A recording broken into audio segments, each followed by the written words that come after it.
Assalamu alaikum. Today I am going to discuss with you people about the most repeated NMDCAT past papers of University of Health Sciences. So let's start with the past paper of 2011. The chapter of discussion is the cell introduction to biology, the first chapter in first year. Let's start. Which of the following disease can be prevented through vaccination? तो यहाँ पे हमने देखना ये है कि कौन सी ऐसी डिज़ीज़ है जो वैक्सीनेशन से बचाई जा सकती है, जिससे बचा जा सकता है अगर हम वैक्सीनेशन कर लेते हैं। तो उसके लिए आपको ये देखना है कि कौन सी डिज़ीज़ बैक्टीरियल है या वायरल है।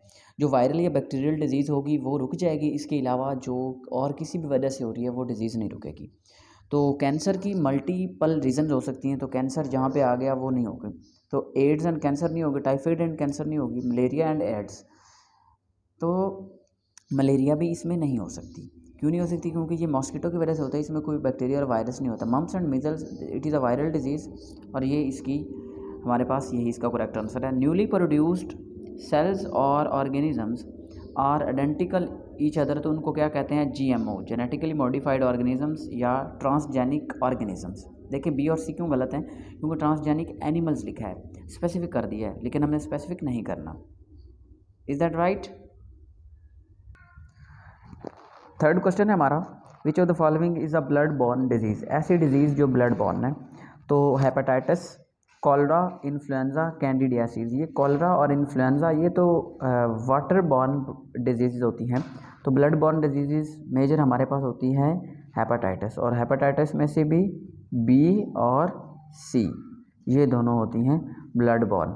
The control of paste has traditionally meant regulation by natural enemies, predators और पैरासाइट्स और pathogens. This type of control को हम कहते हैं biological control. Very very important. आगे मूव करते हैं हम। नेक्स्ट है जी 2012 के क्वेश्चंस, तो उनको देखते हैं। Population of different species like plants and animals live in the same habitat, इसको हम कहते हैं ये कम्युनिटी बनते हैं। देखिए अगर इसमें हम हैबिटेट की बात करते तो हम कहते हैं community plus habitat is equal to ecosystem, और बायोस्फीयर तो ओवरऑल पूरी ज़मीन के ऊपर आ जाना था, और माइक्रो हैबिटेट बहुत छोटा हैबिटेट है, ये बिल्कुल नहीं हो सकता। The part of the body which form the structural and functional unit and is composed of more than one tissue that is called organ. देख लें ये कितनी आसान चीज़ें हैं, और ये भी पास्ट पेपर में आई हुई हैं। A method in which pests are destroyed by using same organism, living organisms और natural enemy, ये repeat हो गया है, that is the biological control। 2011 में भी आया था, 2012 में भी।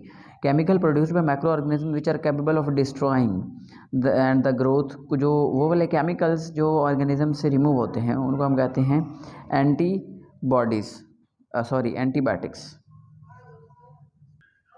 नेक्स्ट है the simplest independent unit of life, ये तो हमें पता है बिल्कुल, ये तो 9-10 की क्लास का है, that is cell. The plants having foreign DNA incorporated in its cells is called the plants. ये बात आपने याद रखनी है, तो उनको हम कहते हैं ट्रांसजेनिक या जेनेटिकली मॉडिफाइड प्लांट्स। ट्रांसजेनिक भी उसी को कहते हैं, जेनेटिकली मॉडिफाइड उसका दूसरा नाम होता है। Pasteurisation technique is widely use for the preservation of, तो मिल्क प्रोडक्ट्स के लिए पेस्चराइजेशन की जाती है। The production of genetically identical copies of organism by asexual reproduction, तो ये जेनेटिकली आइडेंटिकल कॉपीज़ बनाना होता है एसेक्सुअली, यानी कि एक ऑर्गेनिज्म से पूरा एक नया ऑर्गेनिज्म बन जाता है। ये एक डॉली एक ऐसी शीप थी जिसको एडवर्ड ने, एक साइंटिस्ट था एडवर्ड, उसके बाद क्या था उसका पूरा नाम एडवर्ड जेनर था शायद, या इसके अलावा कुछ और था। तो उसने ये डिस्कवर किया, उसने डिस्कवर क्या करना था, उसने एक पूरी की पूरी शीप बना दी एक सेक्सुअल रिप्रोडक्शन के ज़रिए, तो उसको हम कहते हैं क्लोनिंग। अच्छा जी,